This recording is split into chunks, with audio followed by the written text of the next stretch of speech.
Hey guys, welcome back to What's Under the Desk.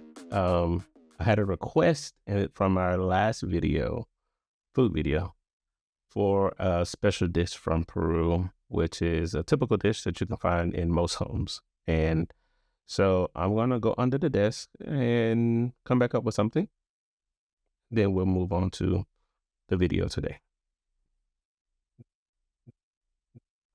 Today we have our favorite little friend, the DJI Osmos Pocket 3. This camera is one of those cameras that I got, I don't know, right before the pandemic or somewhere in between, before or after. I can't remember anymore. But it's a device that you can see a lot of Temu ads about it now, the fake version of it. But this camera has served me very well, and when I haven't been able to go places, it has served my family by being there for us or for me when I couldn't take video.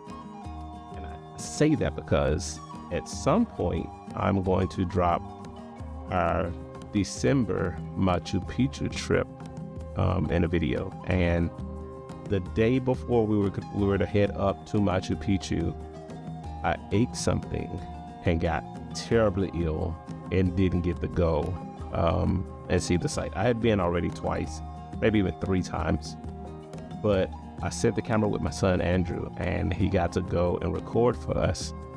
And I was just looking through some of the stuff, and it's absolutely amazing. And it just reminded me about how important it is to record history, record events, record time with family, and as we've talked about in several videos, grieving and losing connection with the ones who have gone on.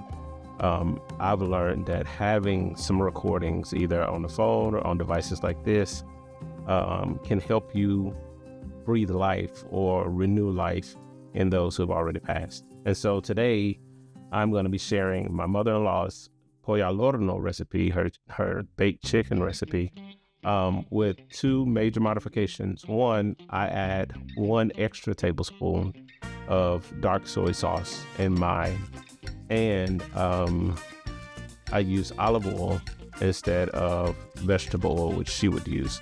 So when you see the images that's in this video, when you see the color of it, I know my family is going to be like, that's not the exact same color, but the flavor is actually the same. And we got to have time today with her brother Benjamin, Tio Benjamin.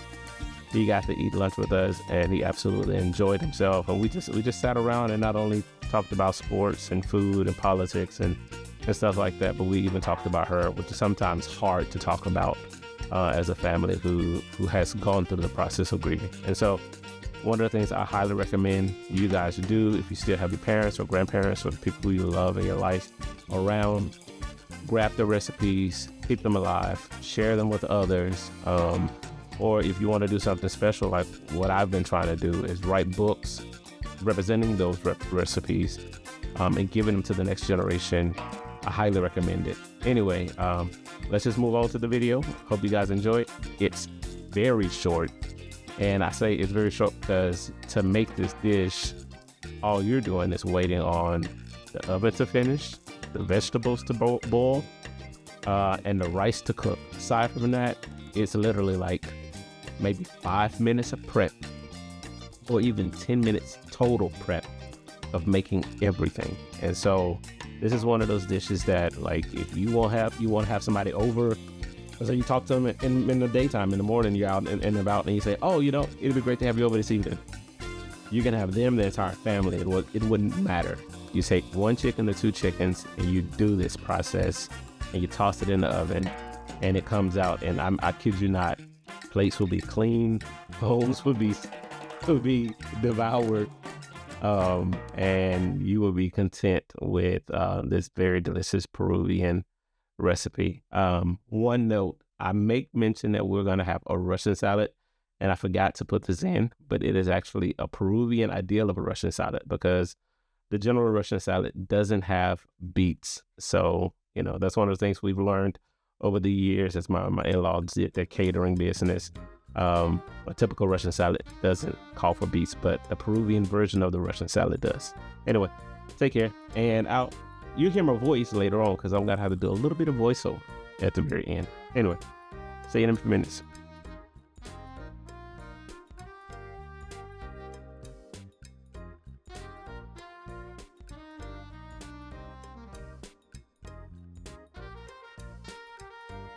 We're gonna go ahead and preheat our oven to 350 to 400 degrees, and at which point we'll be able to cook this dish fairly quickly. It won't take long.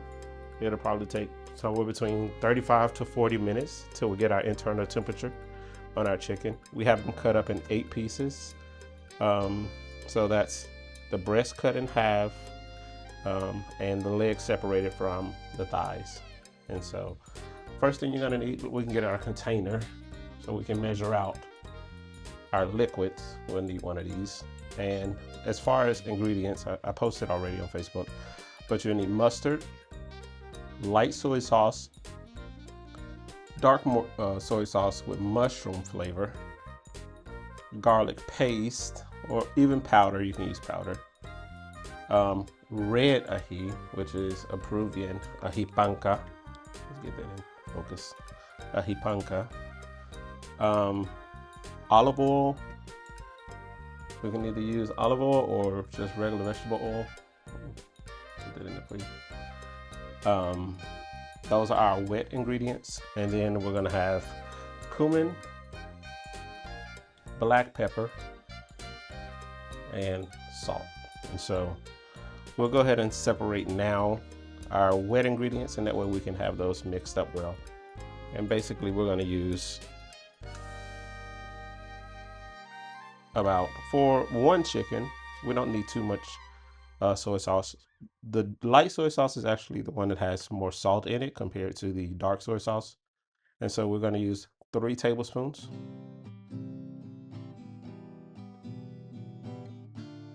Of light soy sauce.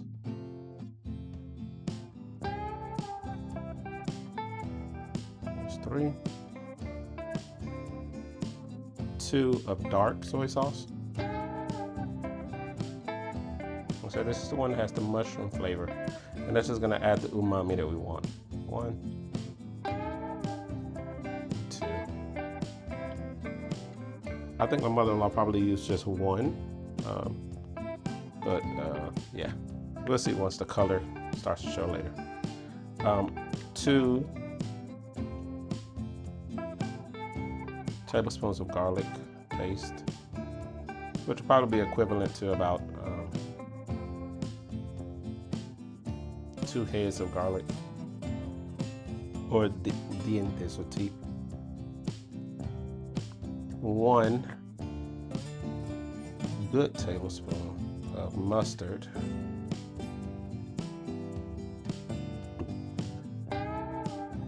and 1 of the red ají panca. If you like yours darker, you can obviously add more ají panca, but we're gonna go with a lighter color today. And then finally the olive oil.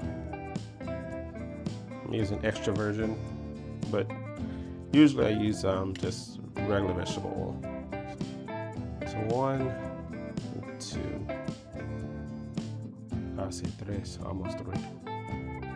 All right, and that's your wets. You just want to mix those up and set them aside. I mentioned that if you want to marinate this ahead of time, like 24 hours or several hours before, all you're going to do is you're going to do a dry batter, and that's basically pepper. I'm going to put a couple of sprinkles on all of the chicken, top and bottom.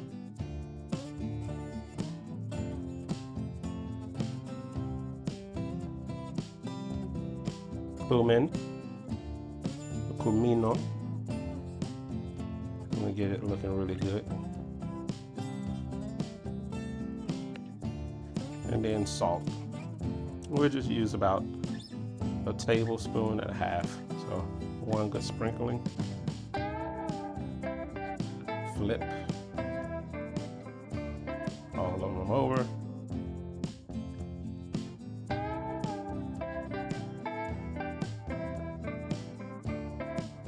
And another sprinkling. Make sure you get every piece. That's about 3 sprinkles. And then at this point, we'll just marinate it. Rub it together, get it all mixed up. Never be afraid to get your hands dirty, people, especially when it comes to chicken. You want it to taste good all over, get your hands in there. Now, you'll see it's a light seasoning, and it's only because the soy sauce and the mustard and the other ingredients that we already added are gonna give us the majority of the flavor that we need.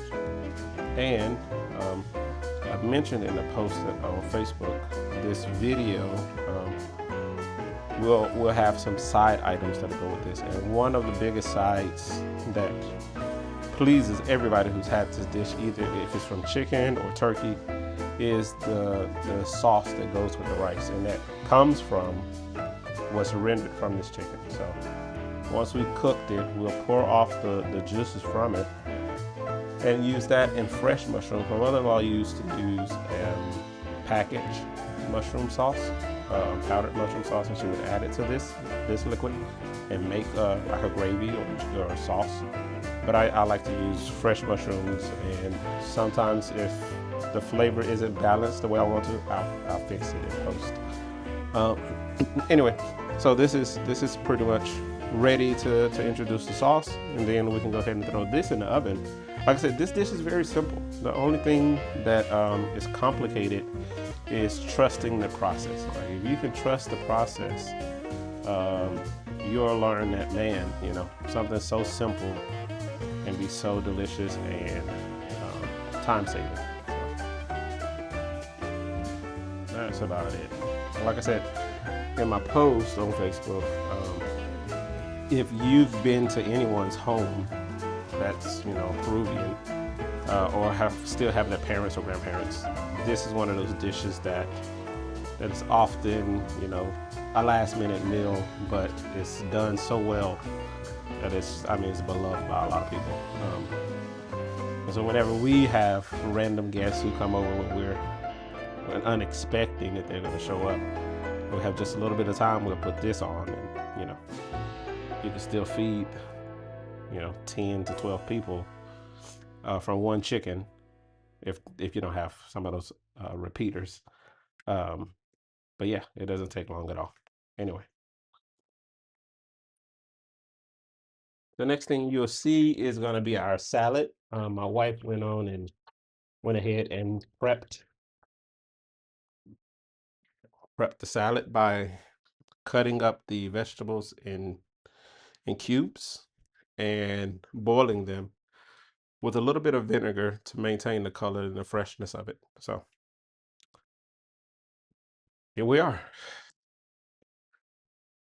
These are the fine ingredients you need to make a Russian salad. So we have beets that have been cut up in cubes, boiled. They're sitting out to cool.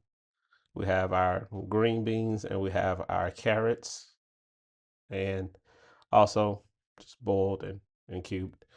And you just put these two together, or these 3 items together, and you put mayonnaise, and I like to put a little bit of mustard, but that's a side dish that goes with this meal, at least in our home. I'm sure other people do either fresh salad, or they use like these 3 ingredients or these 2 ingredients here with a little bit of mayonnaise and stuff them with stuffed avocados. So you just cut the avocado in half, take out the seed, and you put this inside, and, you know, a little bit of salt and pepper, and yeah, you have a side dish. Anyway, I guess we'll be back once the chicken's done, and yeah, like I said, this is one of the quickest and simplest dishes. All you need are those ingredients. And if, like I said, you don't want your meat to come out too dark, you can put less dark soy sauce, but this doesn't actually add a lot of salt to the dish, so it'll look darker. I like it darker than light, and it's going to give us a lot of umami flavor for the sauce that's coming later. Anyway, all right, see you guys in a bit.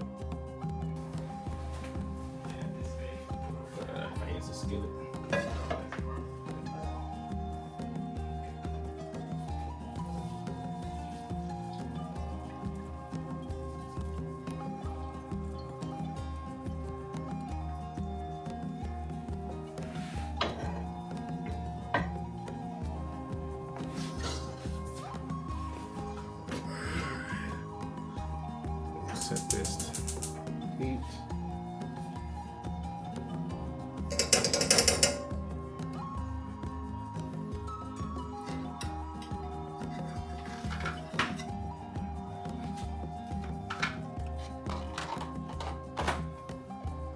And my wife found the mushroom sauce, so we'll just use this instead of using the fresh mushrooms. A cup of water. I won't use all of this, of course, I'm gonna rub it off. And we're just gonna dissolve the powder in this. What I'm doing is I'm creating the sauce, and the sauce is basically we're taking the juices from the chicken. We're gonna put them in a skillet. And in a container, we're gonna take 1/4 cup of water, or maybe even half a cup of water. And I'm using a cream of mushroom powder, and I'm just gonna rehydrate that powder and then add it to the sauce that we have from the chicken that's been baked, and a tablespoon of butter. We're just gonna let it simmer for a while on medium-high heat, and after a while, we're gonna drop it down to low heat. And as we're whisking away, you're going to be checking for the consistency. You're also going to be checking for flavor. And as you can tell, it's thick already. So one of the things we want to kind of try to make sure is that it doesn't get too thick. So we're going to add some hot water to it to dilute it some and check for salt. Now, like the recipe for the chicken is already accounted for the salt you would need for this sauce. So there's oftentimes no need to add any more salt to it. And I highly recommend using, in this situation, I use heavy whipping cream to get the last part of the sauce to look just right. And so my mother-in-law, like I said, she uses 1 tablespoon less of dark soy sauce. And so in my situation, my sauce is a little bit darker. It's obviously creamier, but the flavor is going to be pretty much the same. And when you dilute it with the heavy whipping cream, it makes the difference. So it allows it to balance it out. And you're cooking it in the oven 45 minutes. And once the chicken's done and the rice is done, the salad, you prep that before, and you're pretty much ready to eat. And so, yeah, hope you guys enjoy this dish. I hope you enjoy it and that you can share your experience. But yeah, thanks for stopping by.